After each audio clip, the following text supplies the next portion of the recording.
இறைவனுக்கு நன்றி. இணைய நண்பர்களே, நியூ பேசும் படத்திற்கு நீங்கள் வழங்கி வருகின்ற நல்ல ஆதரவுக்கு நன்றி. ஒரு காலத்தில் ஒரு பாடல் மிக பிரபலமாக இருந்தது. காதலர் தினம் படத்தில் வருமே, ஓ மரியா ஓ மரியா நீ வரியா என்ற அந்த பரபரப்பான சுறுசுறுப்பான காதல் வயப்படுத்துகின்ற பாடல் யாம் நினைவிருக்கும். அந்த மரியா என்கின்ற அந்த தலைப்பில் ஒரு படம் வந்திருக்கிறது.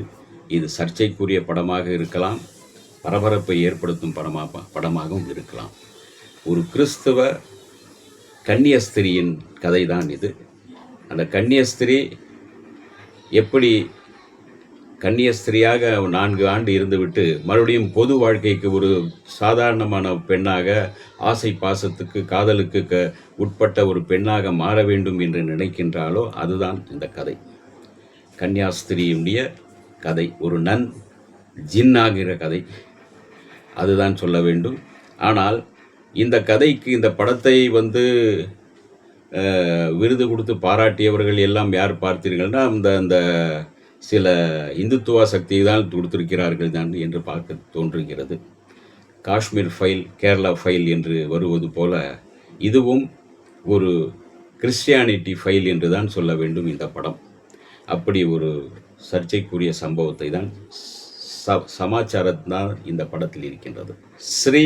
சாய் ஸ்ரீ பிரபாகரன் தான் கதை நாயகி மற்றும் சிந்து குமரேசன், விக்னேஷ் ரவி, பாலாஜி வேலன், சுதா, புஷ்பா, அபிநயா, பாவேல் நவகீதன் இவர்தான் ஒரு திருப்பத்தை ஏற்படுத்தக்கூடிய ஒரு கதையின் வேறொரு கோணத்திற்கு தலைமை தாங்கி வருகின்ற ஒரு பிரச்சாரகராக வருகின்றார்.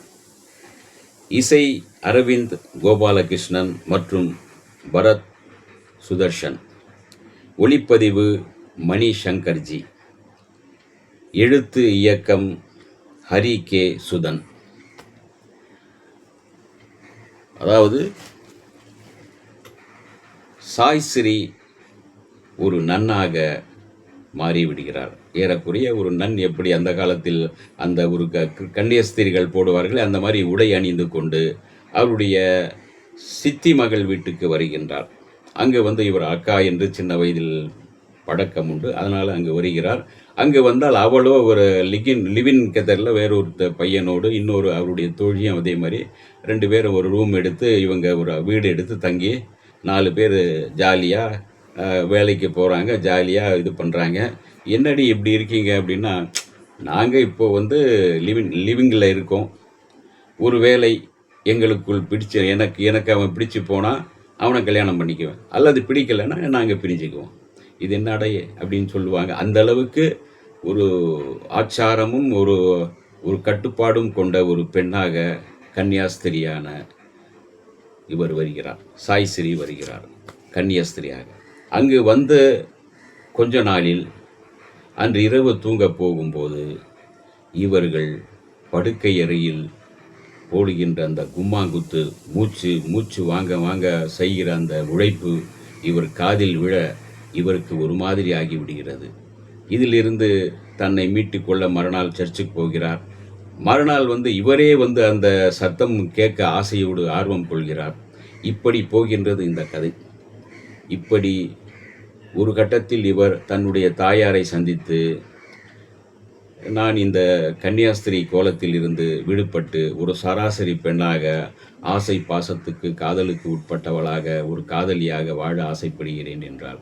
அவருடைய தாயாரோ அடித்து துரைத்து விடுகிறார். ஒரு எவ்வளோ பெரிய புனிதமான ஒரு இது கன்னியாஸ்திரிங்கிறத இதை தாங்கிட்டு நீ இப்படி பண்ணுறது சரியில்லை என்று அடித்து விரட்ட மறுபடியும் அந்த தோழியின் வீட்டுக்கு வருகிறார். அந்த தோழியின் வீட்டில்தான் ஏற்கனவே ஒரு பையன் இவரை ஒரு கை தொட்டு அணைத்து ஒரு சலனத்தை ஏற்படுத்தியிருப்பான். மறுபடியும் இங்கே அவனோடு சலனத்தை அது முழுமையாக்கி வேறு வகையில் வாழ்வழி புணர்ச்சி செய்து வேறு வழியாக அவரை இது பண்ணுகிறார். ஒரு கன்னியாஸ்திரி பற்றி அவருடைய தோழி இது தெரிந்து விடுகிறது. அதாவது அவருடைய அக்கா சித்தி மகளின் காதலனையே இவர் இது பண்ணுகிறார், விரும்புகிறார். அவரும் விரும்புகிறார். 2 பேருமே ராத்திரியில் தனியாக செய்யும்போது அவள் பார்த்து விடுகிறார். அக்கா சித்தி மகள். அவர் காரி துப்ப, இவனை திட்ட என்ன நடந்தது என்றால் ஒரு அசிங்கமான ஒரு வார்த்தை சொல்கிறார். இந்த டைலாக் எப்படி அனுமதித்தார்கள் சென்சார் என்று தெரியவில்லை. சென்சாரில் நாமளே அவங்க மேட்டர் பண்ணிட்டான் அப்படின்னு தான் சொல்லுவோம். ஆனால் சென்சாரில் உள்ள கொச்சையான அசிங்கமான வார்த்தையை சொல்வதற்கு எப்படி அனுமதித்தார்கள் என்று தெரியவில்லை. அதன் பிறகு இவள் அந்த பாவேல் நவநீத கீதனை சந்திக்கும்போது கிறிஸ்டியானிட்டியிலிருந்து சாத்தான் மார்க்கத்திற்கு செல்கிறார். சாத்தான் மார்க்கத்துக்கு செல்லும் அவர் என்ன ஆனார்? சாத்தானை சுமந்தாரா அல்லது சாத்தானின் பக்கத்தில் போய்விட்டாரா என்பதை மீதி கதை. மரியா ஒரு சர்ச்சைக்குரிய விஷயம். ஒரு கன்னியஸ்தரியின் உணர்ச்சிகளை சொல்லலாம். அவர் உணர்ச்சி வயப்பட்டார்.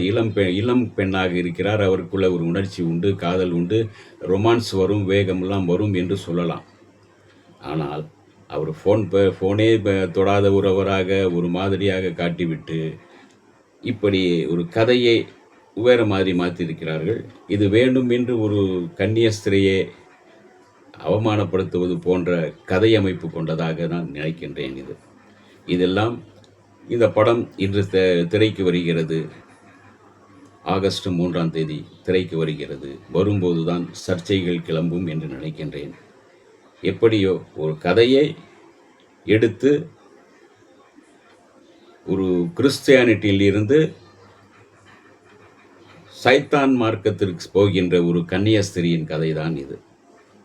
பாருங்கள், சர்ச்சைகள் இருந்தால் வரும் என்று நினைக்கின்றேன். ஆனாலும் எடுத்து வந்த கதையை நேர்த்தியாக சுதன் இயக்கியிருக்கின்றார். இந்த வீடியோ உங்களுக்கு பிடிச்சிருந்தா லைக் பண்ணுங்க, ஷேர் பண்ணுங்க, கமெண்ட் பண்ணுங்க, சப்ஸ்கிரைப் பண்ணுங்க, மறக்காம பெல் ஐகானை கிளிக் பண்ணுங்க.